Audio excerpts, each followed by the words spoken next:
The Meditations of Emperor Marcus Aurelius Antoninus, Book 9, Part 2. The cause of the whole is a torrent. It carries all along with it. How very little worth, too, are those poor creatures who pretend to understand affairs of state, and imagine they unite in themselves the statesman and the philosopher. Mere froth. Do you, O man, that which nature requires of you, whatever it be. Set about it, if you have the means. And don't look about you to see if any be taking notice, and don't hope for Plato's commonwealth. But be satisfied if it have the smallest success, and consider the event of this very thing as no small matter. For who can change the opinions of those men? Now, without a change of their opinions, what is it else but a slavery they are groaning under, while they pretend a willing obedience? Come now, and tell me of Alexander, Philip, and Demetrius Phalereus. They know best whether they understood what the common nature required of them, and trained themselves accordingly. But if they designed only an outward show, to gain the applause and admiration of men, nobody has condemned me to imitate them. The business of philosophy is simple, meek, and modest. Don't lead me away after the smoke and vapor of a vain, glorious stateliness. Contemplate, as from some height, the innumerable herds and innumerable religious rites and navigation of all kinds in storms and calms, the different states of those who are coming into life, those who are associating in life, those who are leaving life. Consider also the life which others have lived formerly, the life they will live after you, and the life the barbarous nations now live. And how many know not even your name, how many will quickly forget it, how many who perhaps praise you now and will quickly blame you, and that neither a surviving fame is a thing of value, nor present glory, nor anything at all of that kind. Tranquillity as to what happens by external causes, justice in what proceeds from the active principle within you, that is, a bent of will and course of action which rests and is satisfied in its having been exerted for the good of society, as being suited to your nature. You can cut off a great many superfluous things which crowd and disturb you, for they lie wholly in your own opinion, and by this you will make a great deal of room and ease to yourself, as by comprehending by your judgment the whole universe, by considering the age you live in, and by considering the quick changes of each thing in particular, how short the time from its birth to its dissolution, how immense the space of time before its birth, and the time after its dissolution, equally infinite. All things you will see will quickly perish, and those who behold them perishing will themselves also quickly perish, and he who died in extreme old age will be in the same condition with him who died early.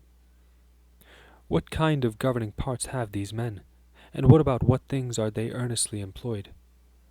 And on what accounts do they love and honor?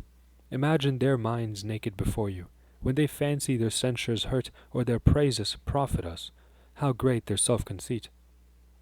Loss is nothing else but change, and in this delights the nature of the whole, by which all things are formed well. From the beginning of ages they have been managed in the same way, and to all eternity such like things will be. How can you say both that all things were formed, and that all shall be always in a bad state? Among so many gods, it seems, there is no sufficient power found out to rectify those things, but the universe is condemned to remain involved in never-ceasing evils. How putrid the material substance of everything, water, dust, little bones, and nauseous excretions. Again, marble is but the concentrated humours of the earth, gold and silver its heavy dregs. Our cloths are but hairs, and the purple colour of them blood. All other things are of the same kind. The animal spirit, too, is another such thing, passing always from one change to another. Enough of this wretched life, of repining and apish trifling. Why are you disturbed? Are any of these things new? What astonishes you? Is it the active principle? View it well. Or is it the material? View it also well. Besides these, there is nothing else. Nay, I obtest you by the gods, come at length to more simplicity of heart, and equity in your sentiments. It is the same thing whether you have observed these things for 100 years or for 3. If he has done wrong, the evil is his, and perhaps, too, he has not done wrong. Either all events proceed from one intelligent fountain in the whole as in one body, and then the part ought not to complain about what happens on account of the whole. Or, all is atoms, and nothing else but a jumble of parts and a dissipation again. Why are you disturbed then? Your governing part you may still preserve exempt from chance. Need you say to it, thou art dead, thou art rotten, thou art dissembling, thou art joining the herd, feeding and turned savage? Either the gods have no power at all to aid men in anything, or they have power. If then they have no power, why do you pray? But if they have power, why don't you choose to pray to them to enable you neither to fear any of these things, which are not in our own power, nor desire any of them, nor be grieved about any of them, rather than for the having them or the not having them? For most certainly, if they can aid men at all, they can also aid them in this. But perhaps you will say, the gods have put this in my own power. Well then, is it not better to use the things which are in your power, and preserve your liberty, than perplex yourself about the things which are not in your own power, and become an abject slave? And who told you the gods don't give us their assistance, too, in the things which are in our own power? Begin therefore to pray about these things, and you will see. One prays, how shall I enjoy this woman? Do you, how shall I have no desire to enjoy her? Another, how shall I be freed from this man? Do you, how shall I not need to be freed from him? A third, how shall I prevent the loss of my child? Do you, how shall I not be afraid to lose him? Upon the whole, turn your prayers this way, and look what will be the effect.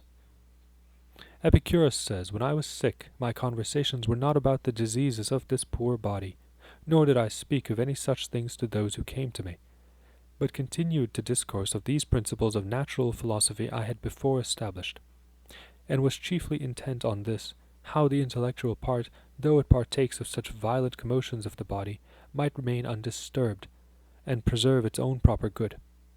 Nor did I allow the physicians to make a noise and vaunt as of doing something of great moment, but my life continued pleasant and happy.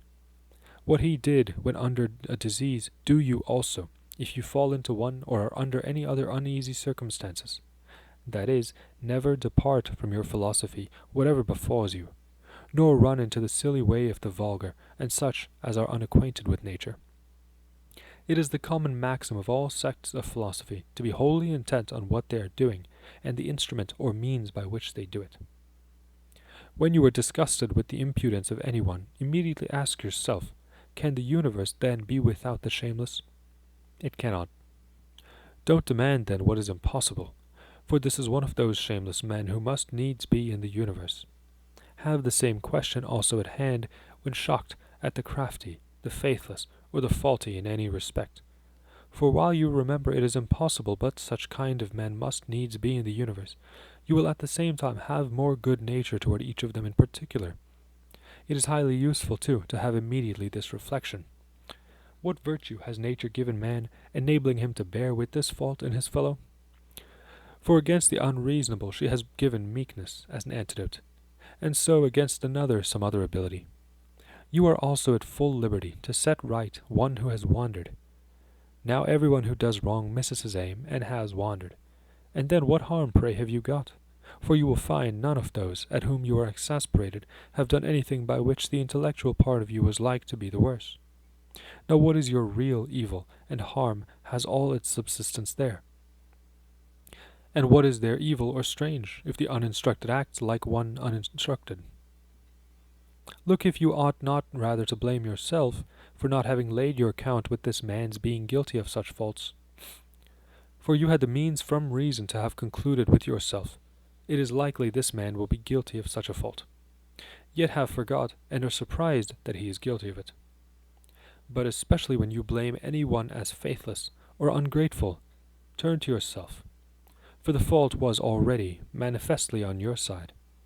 If either you trusted that one of such a disposition would keep his faith, or if when you gave a favor you did not give it ultimately without further view, so as to reap all the fruit of it from by your very doing it, for what would you more when you have done a kind office to man?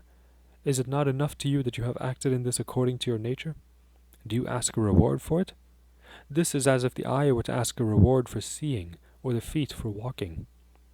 For as these are formed for a certain purpose, which when they fulfill according to their proper structure, they have their proper perfection. So also, man, formed by nature for kind offices to his fellows, when he does any kind office to another, or anything otherways conducive to the good of society, has done what he is formed for, and has his proper good and perfection. End of Book 9 of the Meditations of Emperor Marcus Aurelius Antoninus.